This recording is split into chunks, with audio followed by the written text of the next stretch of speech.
I will give you a very simple example from my own experience. The most difficult client that I ever had in my life, because we are so very close, is my own son. Any other client is so distant, you can always be easily their coach, especially if you're not working together, if you're coming from afar.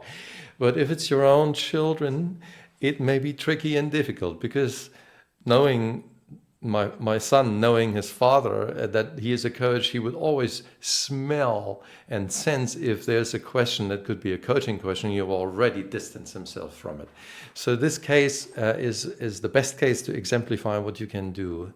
So here he is. I mean, he's now in his late 30s, and he's really a successful entrepreneur already, running his own company. But he was then 18 years of age, and he was approaching. It was time we were approaching the exams in his high school or grammar school, depending on how you look at it. And because he was so passionate about doing things on the computer, he wouldn't sit down and prepare. He would actually sit on his computer and play, which is a good thing if there's no exams coming up. And I, as the father, was getting ever more nervous, and I felt like, my goodness, how can I make him work harder on his exams? But that's not a good coaching attitude at all. If you want somebody to do something, you don't go to a coaching attitude. You're actually going in the telling mode and tell them, just go for it now. So I knew that he's not going to accept if I tell him what to do. And still, I wanted to find out. I wanted to have an impact on him being fully aware of how can he best prepare for it, for the exams. So I enter his room the one day that I was already very emotional. I was like, how can I get him there? And I enter the room and I say, when can we talk? I would like to talk with you. And he sits on his computer and says, I have no time now.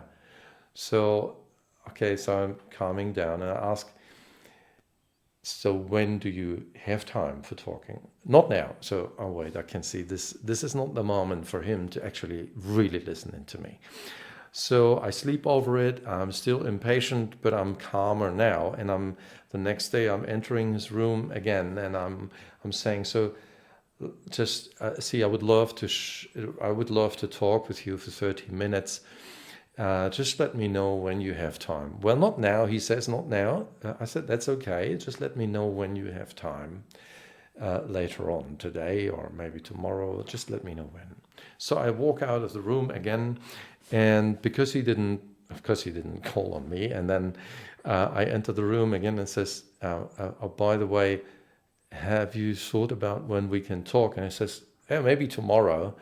So I said, tomorrow, half hour? Okay. So I sleep over it again. And the next day I enter the room again and said, so when can we talk today? You said we can talk today. And he says, well, this afternoon. This morning I'm busy, but this afternoon we can talk. So half hour, okay. So 2:00, okay. So I enter his room at 2:00, and he's, of course, sitting on the computer doing his stuff. And I feel like, don't tell him anything. Just go there and inquire. And I think that was the smartest idea in my life. I inquired with him and I said, so I would love to hear what your goals are. What is the marks that you want to achieve with your exam? Because I'm not here to tell you. I really am interested in knowing what you want to achieve. And he says, well, you should know. I want good marks. That's not my question, I say. My question is, I'm really interested in understanding what you want. And I'm really here to listen only. I just want you to share with me what your aspirations are there. And I will take that serious. I'm not telling you what to do.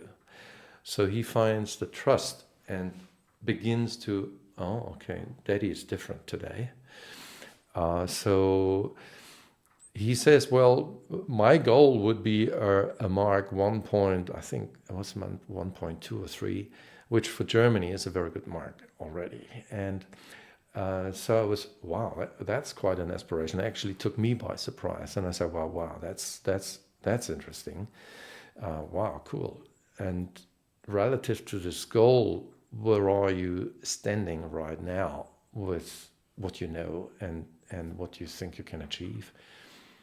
You know, it's only 3 weeks to the exams. And he says, well, you know, just if I had to do it today, I might reach Mark 2 or something.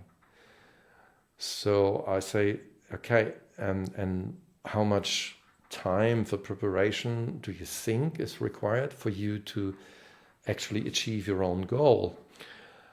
And so we are getting to talking like this, and it turns out that he is finding the trust that I'm not there to boss him around and tell him what to do.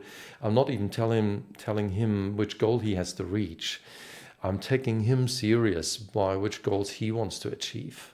And of course, I might disagree with this. If he doesn't have high enough an aspiration, then I have to talk with him again.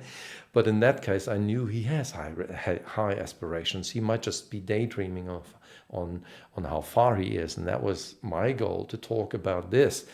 So with this conversation, I had built the emotional framework, that the trust that is needed for him to really open up to an honest learning conversation about where are we, where am I, and what is there left to do before I can actually achieve what I want to achieve. And having the feeling that I take him serious by his own goals and not tell him which other goal I see, also gave him, well, it's my own goal. I don't question that. So if I want to achieve that, I need to take serious what I'm thinking here.